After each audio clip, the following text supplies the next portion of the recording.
Ito ang kwento ni Fina Robles, isang OFW na isinakripisyo ang halos buong buhay para sa nag-iisa niyang anak.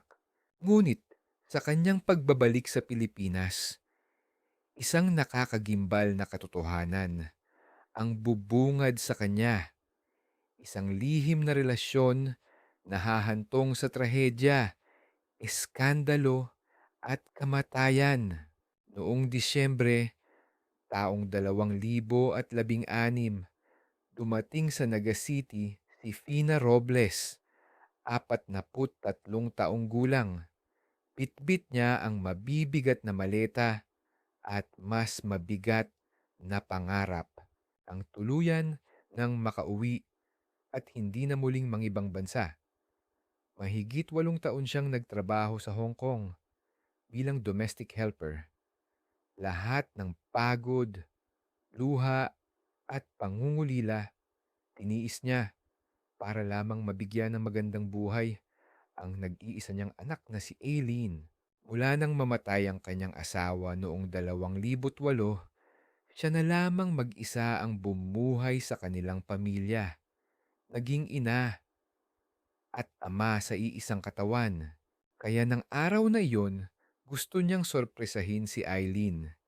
Hindi niya ipinaalam ang kanyang pagdating habang nakatanaw siya sa labas ng terminal.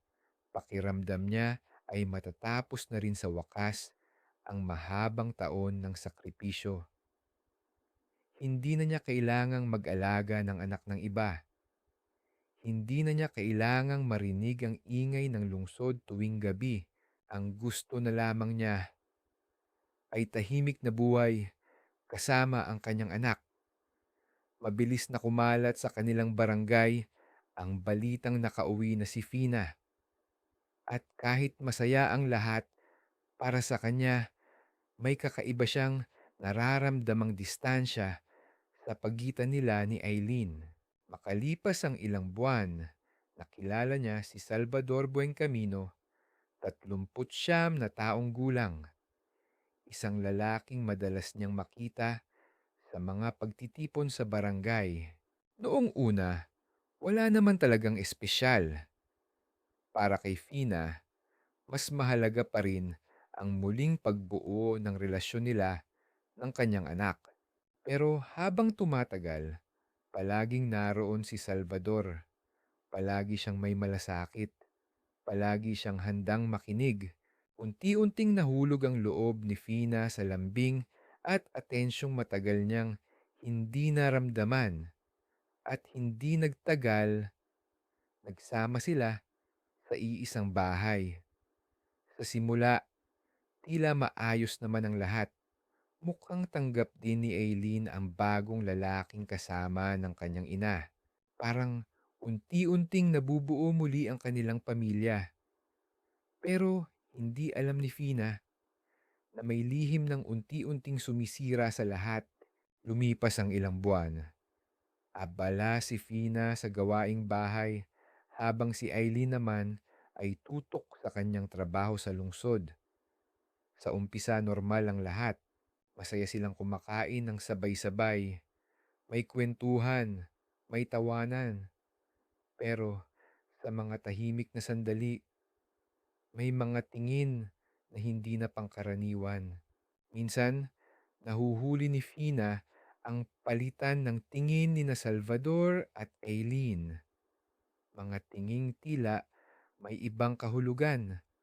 Nagsimula ang maliliit na sikreto sa simpleng bagay. Isang madaling araw, nagising si Fina dahil sa tunog ng pintuan sa kusina.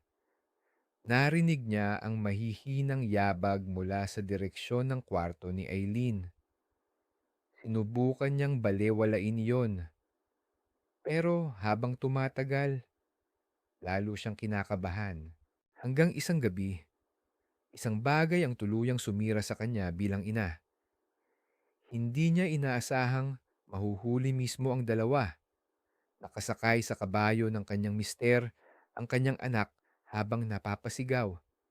Dahil sa bilis ng takbo nito, halos lumuwa na ang mata ng dalaga sa sobrang tuwa at gumagawa ng bagay na hindi tama. Parang gumuho ang buong mundo ni Fina. Lahat ng taon ng kanyang paghihirap at sakripisyo tila nawala ng saysay.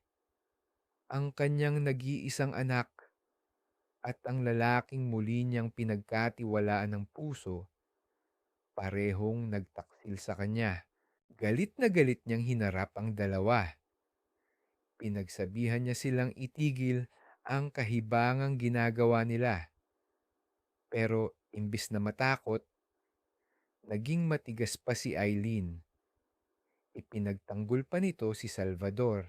At sa bawat salitang binitiwan ng anak, ramdam ni Fina na unti-unti nang nawawala ang respeto nito sa kanya bilang ina. Gabing-gabi na nang umalis sina Eileen at Salvador. Hindi nila sinabi kung saan sila pupunta. Hindi rin nila sinabi kung babalik pa sila. At matapos ang ilang linggo, hindi na talaga bumalik ang dalawa. Doon nalaman ni Fina na lumipat na sila sa isang apartment sa kabilang bayan. Doon nila sinimulan ang bago nilang buhay bilang magkasama. Mabilis na naging usap-usapan ang iskandalo sa kanilang barangay, sa tindahan, sa palengke, maging sa harap ng barangay hall. Madalas makarinig si Fina ng bulungan. Iniwan siya ng sariling anak para sa kinakasama niya. Sa bawat salitang naririnig niya, parang paulit-ulit na sinasaksak ang kanyang puso. May mga pagkakataon pa ring sinusubukan ni Fina na kausapin si Aileen. Pinupuntahan niya ito sa apartment. Pero sa halip na yakap o paliwanag, malamig na pagtanggap lamang ang nakukuha niya. Minsan pa nga, sinabihan siya ni Eileen na siya raw ang hadlang sa kaligayahan nila at mas mabuti pa raw kung hindi na siya umuwi mula Hong Kong. Iyon ang mga salitang pinakamasakit tanggapin para sa isang inang buong buhay na nagsakripisyo para sa anak. Habang tumatagal, lalo ring nagiging agresibo si Salvador. Isang gabi, nang subukan na namang kausapin ni Fina ang anak, direkta siyang binalaan ng lalaki. Huwag na raw siyang mangialam sa relasyon nila at huwag na raw niyang sirain ang kaligayahan nila. Sa malamig nitong mga mata, nakita ni Fina ang isang bangungot na hindi niya kailanman inakalang mararanasan niya. Ngunit hindi pa doon nagtatapos ang trahedya. Noong Agosto 2018, nakatanggap ng tawag si Fina mula sa isang kaibigan. May masamang balita. Natagpuang patay si Eileen matapos umanong mahulog mula sa ikatlong palapag ng apartment na tinitirhan nila ni Salvador. Nang makarating si Fina sa lugar, naroon na ang mga pulis at nagkukumpulan na ang mga tao. Wala na roon ang bangkay ng kanyang anak. Si Salvador lamang ang nadatnan niya. Ayon sa mga autoridad, aksidente lamang daw ang nangyari. Nadulas umano si Eileen habang may inaayos. Pero may mga bagay na hindi nagtugma. May ilang kapitbahay na nagsabing bago ang pagbagsak. Nakarinig sila ng malakas na sigawan mula sa unit. Boses daw iyon ni Eileen at malinaw nilang narinig ang sigaw na niloloko mo ako. Kasunod noon, isang malakas na kalabog. Habang iniimbestigahan ang kaso, natuklasan sa autopsy na may mga pasa si Eileen sa iba't ibang bahagi ng katawan. Mga sugat na hindi basta dulot ng simpleng pagkahulog. Mas lalo pang lumalim ang kaso nang ma-recover ng mga pulis ang cellphone ni Eileen. Doon nakita ang mga mensahe ni Salvador. Punong-puno iyon ng selos, galit, at matitinding away. Lumalabas din sa investigasyon na nahuli ni Eileen si Salvador na may ibang babae. At yon umano ang naging dahilan ng matinding pagtatalo nila noong gabing namatay siya. Habang binabasa ni Fina ang mga mensahe, lalo lamang tumitibay ang kanyang kutob. Hindi aksidente ang nangyari sa kanyang anak. Hindi nagtagal, inaresto si Salvador Buencamino at sinampahan ng kasong homicide. Dumating ang unang araw ng paglilitis noong Enero 2019. Mariing itinanggi ni Salvador ang paratang. Paulit-ulit niyang sinasabing aksidente lamang ang lahat na kusang nahulog si Eileen mula sa ikatlong palapag. Pero habang lumalalim ang pagdinig, mas marami pang ebidensya ang lumalabas laban sa kanya. May mga kapitbahay at kaibigan ni Eileen na tumistigo. Ikinuwento nila ang madalas na pag-aaway ng dalawa. Maging ang huling sigawan bago mamatay si Eileen ay naging mahalagang bahagi ng kaso. Sinubukan pa ng depensa ni Salvador na palabasing depressed si Eileen at posibleng nagpakamatay ito. Ngunit hindi iyon pinaniwalaan ng korte. Noong Nobyembre 2019, halos isang taon matapos magsimula ang paglilitis, ibinaba ang hatol. Guilty. Hinatawan si Salvador ng 25 taong pagkakakulong dahil sa homicide. Habang umiiyak ang pamilya ng akusado sa loob ng korte, tahimik lamang na nakaupo si Fina. Mahigpit niyang hawak ang isang maliit na rosaryo. Para bang doon niya inilagay ang lahat ng sakit, galit at pangungulila. Para sa kanya, iyon ang hustisyang matagal niyang ipinagdasal. Hindi para sa sarili niya, kundi para sa anak na hindi na kailanman makakabalik. Pagbalik ni Fina sa kanilang lugar, marami ang humanga sa kanyang katatagan. Sa kabila ng lahat ng sakit na ginawa sa kanya ng sariling anak, hindi niya ito pinabayaan. Ipinaglaban niya ang hustisya hanggang dulo.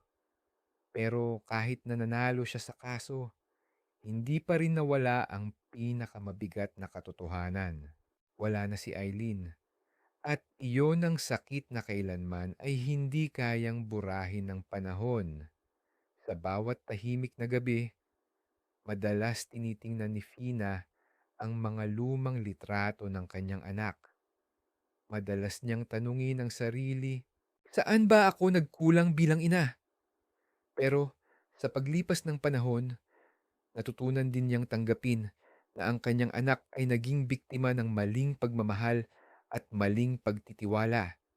At hindi iyon nangangahulugang nabigo siya bilang isang ina. Makalipas ang ilang taon, natutunan din ni Fina na patawarin ang sarili. Hindi si Salvador, kundi ang sariling matagal niyang sinisi.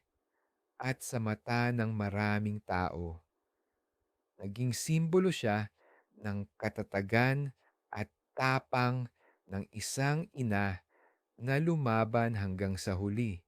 Kung umabot ka sa bahaging ito, ano ang masasabi mo sa kwentong ito?